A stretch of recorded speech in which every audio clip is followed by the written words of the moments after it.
Part kedua kali ini dimulai dengan diperlihatkan para peserta yang berhasil menyelesaikan tantangan gulali sebelumnya. Setelah lelah bermain, para peserta pun diberikan cemilan untuk masing-masing orang. Doksu, Miryong, dan para anak buah mereka merasa tidak puas dengan pembagian itu dan memilih untuk mengantri lagi agar bisa mendapatkan cemilan lagi. Tak disangka jumlah cemilan itu ternyata sudah disesuaikan dengan jumlah pesertanya. Jadi karena perbuatan Doksu dan anak buahnya, beberapa peserta pun tidak mendapatkan bagian cemilan. Seorang peserta yang tidak mendapatkan bagian lantas mengamuk dan mencoba melawan Doksu. Namun sayangnya ia malah dihajar oleh Doksu sampai tewas. Semua peserta yang menonton kejadian itu pun sangat terkejut dan meminta panitia untuk melakukan sesuatu. Panitia sama sekali tidak peduli dengan apa yang terjadi di luar permainan.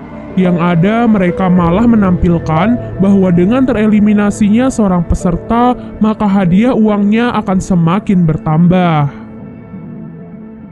Tak disangka hal itu pun membuat Doksu dan para anak buahnya menjadi berpikir untuk membunuh peserta lain agar saingan mereka menjadi berkurang.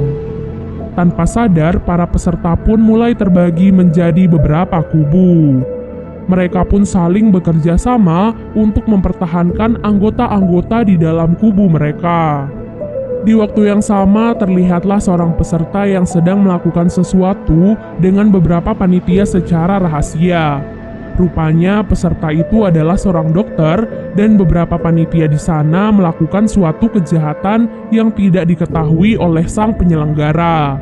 Jadi, para panitia itu melakukan jual beli organ para peserta yang sudah mati dan si dokter ditugaskan untuk mengambil organ-organ mereka dengan imbalan ia akan diberikan informasi tentang permainan selanjutnya yang akan mereka mainkan. Dengan mendapatkan informasi tersebut, si dokter bisa mempersiapkan dirinya terlebih dahulu sebelum permainan itu dimulai. Pada malam harinya, seperti biasanya, lampu ruangan mereka akan dimatikan agar mereka bisa beristirahat. Namun kesempatan itu malah digunakan oleh Doksu dan anak buahnya untuk membunuh para peserta di dalam kegelapan. Malam mengerikan itu dipenuhi dengan teriakan kesakitan dan darah di mana-mana. Ditambah lagi dengan keadaan yang gelap gulita, mereka pun menjadi kesulitan untuk menyelamatkan diri. Gi-hun, Sang-woo, dan Ali pun langsung bergerak untuk menyelamatkan kakek Ilnam. Namun mereka tak bisa menemukan kakek Ilnam di kasurnya. Ternyata kakek Ilnam sudah lebih dulu menyelamatkan diri dengan pergi ke tempat yang paling atas.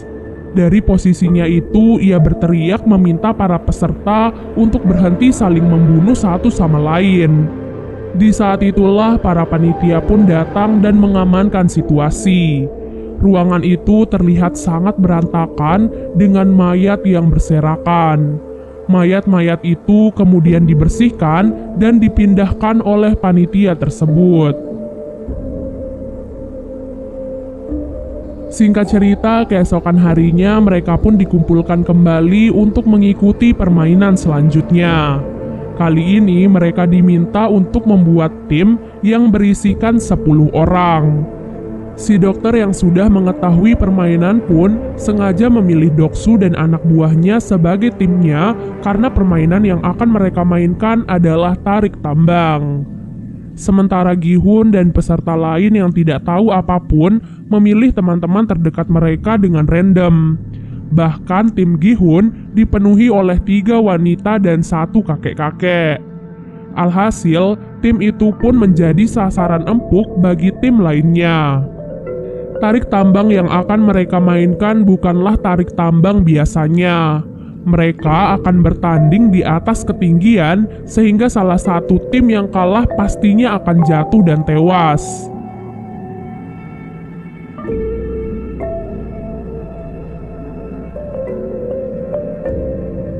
Singkat cerita, tibalah saat tim Gi-hun akan melawan tim lain yang terlihat lebih kuat. Sejak awal, Sang-woo merasa sudah putus asa melihat semua anggota-anggota di timnya. Namun tepat sebelum permainan dimulai, kakek Ilnam pun membagikan tips dan trik yang dahulu biasa ia pakai saat bermain tarik tambang. Kini yang mereka perlukan hanyalah kerjasama tim dan saling percaya. Pada awalnya trik kakek Ilnam pun berhasil mereka lakukan, namun sayangnya karena pihak lawan sangatlah kuat, mereka pun tetap saja tak bisa mengalahkannya.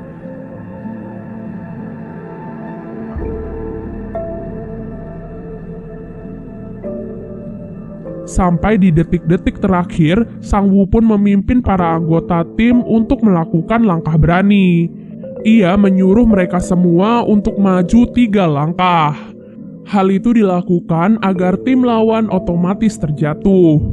Meskipun pada awalnya mereka sempat ragu, namun pada akhirnya berkat hal itu mereka pun dapat membalikan keadaan dan akhirnya dapat memenangkan permainan tersebut. Di akhir permainan, dari 80 peserta, kini tersisalah 40 peserta yang masih bertahan. Setelah permainan usai, seperti biasa, si dokter akan dipanggil untuk melakukan operasi pengambilan organ. Saat itu, Junho yang masih menyamar diminta oleh seorang panitia untuk ikut melakukan pengiriman organ. Di sanalah Junho melihat apa yang dilakukan oleh si dokter dan para panitia itu. Mereka mengambil organ-organ penting dari mayat peserta yang sudah tereliminasi. Organ-organ itu nantinya akan dijual agar mereka bisa mendapatkan uang. Setelah menyelesaikan tugasnya, dokter itu pun meminta imbalannya pada para panitia. Namun para panitia itu mengaku belum mengetahui apa permainan selanjutnya. Hal itu tentu saja membuat si dokter pun sangat marah. Karena jika malam ini ia tidak mendapatkan info apapun, maka Doksu pasti akan langsung membunuhnya. Dengan pisau operasinya, ia pun langsung membunuh seorang panitia dengan brutal. Setelah itu, ia pun keluar dan kabur dari ruangan labirin tersebut dan dikejar oleh seorang panitia. Sampai akhirnya mereka pun tiba di ruangan permainan sebelumnya. Di sana si panitia mencoba menenangkan si dokter karena ia tak ingin frontman atau si penyelenggara mengetahui rahasia mereka. Namun sayangnya keributan itu pun langsung diketahui oleh frontman. Tak ingin membuang waktu, ia pun langsung membunuh si panitia itu dan juga si dokter. Frontman sebenarnya tidak peduli dengan kejahatan yang mereka lakukan di belakangnya. Namun dalam permainan itu, ia sangat menjunjung tinggi kesetaraan. Ia tak ingin ada peserta yang diperlakukan spesial di sana. Ia percaya bahwa setiap orang berhak mendapatkan kesempatan terakhir untuk mempertahankan hidup mereka dengan adil. Di waktu yang sama, Junho dan seorang panitia menyusup lewat pintu rahasia. Keduanya ditugaskan untuk mengirim organ-organ sebelumnya kepada para pembeli. Tak disangka setelah melewati jalan rahasia itu, panitia itu pun menodongkan pisau ke arah Junho. Ternyata ia selama ini sudah curiga pada Junho karena sudah bersikap aneh. Untuk melindungi dirinya, Junho pun mengeluarkan pistolnya. Dengan pistol itu, ia pun membunuh panitia itu dan menyusup masuk ke dalam ruangan frontman. Sementara itu, frontman dan para panitia pun melihat mayat panitia lain yang tertembak. Dari peluru di kepalanya, frontman yakin bahwa peluru itu adalah peluru dari pistol polisi. Alhasil, ia pun segera mengerahkan semua panitia untuk mencari penyusup tersebut.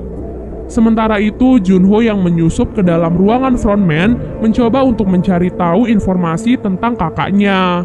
Dari puluhan berkas-berkas di sana, ia pun menemukan fakta bahwa kakaknya memang pernah menjadi peserta dalam permainan tersebut. Setelah itu, waktu permainan selanjutnya pun tiba. Dalam perjalanan menuju ke ruangan permainan, mereka pun diperlihatkan mayat si dokter dan mayat panitia-panitia yang lain. Mereka secara resmi meminta maaf, sekaligus mengingatkan bahwa hal itu akan terjadi pada mereka jika mereka berbuat curang. Pada permainan kali ini, mereka diminta untuk berpasangan 2 orang. Karena jumlah peserta saat ini 39, itu artinya akan ada satu orang yang tidak memiliki pasangan. Saat itu tidak ada satupun peserta yang mau berpasangan dengan kakek Ilnam.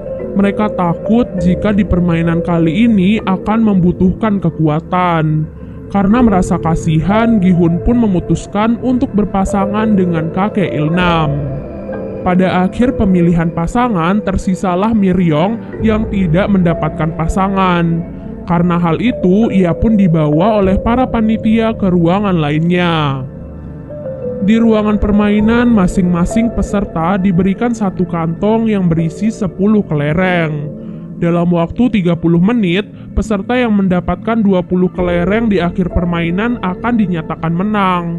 Itu artinya mereka harus bersaing melawan pasangan mereka sendiri. Gi-hun yang berpasangan dengan kakek Ilnam berusaha menyadarkannya karena saat itu penyakit kakek Ilnam sedang kambuh. Sehingga ia pun tidak peduli dengan permainan dan berkeliling di sekitar arena. Hal itu tentu membuat Gi-hun panik dan terpaksa membentak kakek Ilnam. Dengan begitu, kakek Ilnam pun sadar dan mau bermain dengannya. Mereka memutuskan untuk bermain tebak-tebakan. Mereka hanya perlu menebak jumlah kelereng di tangan lawan, apakah ganjil atau genap. Tak disangka kakek Ilnam ternyata berkali-kali menebak benar yang membuatnya menang banyak. Hal itu pun membuat Gi-hun semakin panik. Sementara Sang-woo yang berpasangan dengan Ali memutuskan untuk bermain secara adil. Dalam permainan itu, Ali pun menang dan mendapatkan kelereng yang cukup banyak. Ali merasa bersalah dan tidak tega pada Sang-woo. Namun mau tidak mau, salah satu dari mereka pasti akan mati. Sang-woo yang sudah kalah memutuskan untuk memanfaatkan kepolosan Ali dan menipunya. Ia mengambil semua kelereng Ali dan menukarnya dengan batu. Dengan begitu, ia pun berhasil lolos dari permainan kali ini.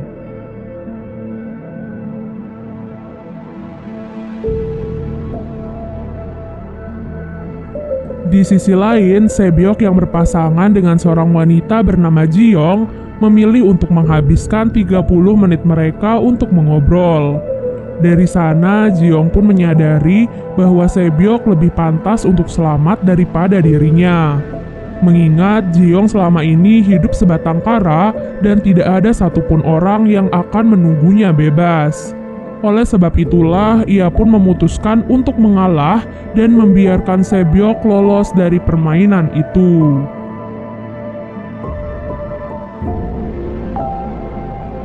Kembali kepada kakek Ilnam dan Gi-hun. Saat itu kelereng Gi-hun hanya tersisa 1. Itu artinya tinggal 1 langkah saja kakek Ilnam akan berhasil menang dalam permainan kali ini. Tak disangka Gi-hun salah menebak pada kesempatan terakhirnya.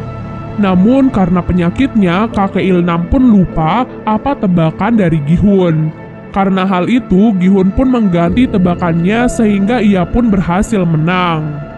Hal itu terus dilakukan oleh Gi-hun agar bisa membalikan keadaan. Sampai akhirnya kelereng kakek Ilnam pun hanya tersisa 1. Saat itu, kakek Ilnam pun menyarankan agar mereka bermain 1 ronde lagi, namun harus mempertaruhkan semuanya. Gi-hun yang mendengar hal itu merasa tidak adil, karena ia memiliki 19 kelereng, sementara kakek Ilnam hanya memiliki 1 kelereng. Mendengar hal itu, kakek Ilnam pun berkata bahwa selama permainan tadi, ia tahu bahwa dirinya telah dibodohi oleh Gi-hun. Namun, ia sengaja membiarkan Gi-hun melakukan hal itu. Gi-hun yang mendengar hal itu pun merasa sedih dan bersalah. Kakek Ilnam pun meraih tangan Gi-hun dan memberikan 1 kelereng terakhirnya pada Gi-hun. Kemudian, kakek Ilnam pun berterima kasih kepada Gi-hun yang sudah merawatnya selama ia berada di sana. Dan berkat Gi-hun juga, kakek Ilnam merasa bahagia di sisa-sisa terakhir hidupnya. Tepat setelah mengatakan hal itu, waktu pun habis. Kakek Ilnam, Ali, dan yang lainnya pun dinyatakan tereliminasi dan ditembak hingga tewas. dan part kedua pun akhirnya selesai. Makasih banyak ya guys sudah nonton alur cerita kali ini, dan kalau kalian penasaran buat part selanjutnya, jangan lupa untuk komen sebanyak-banyaknya ya. Sampai jumpa, bye!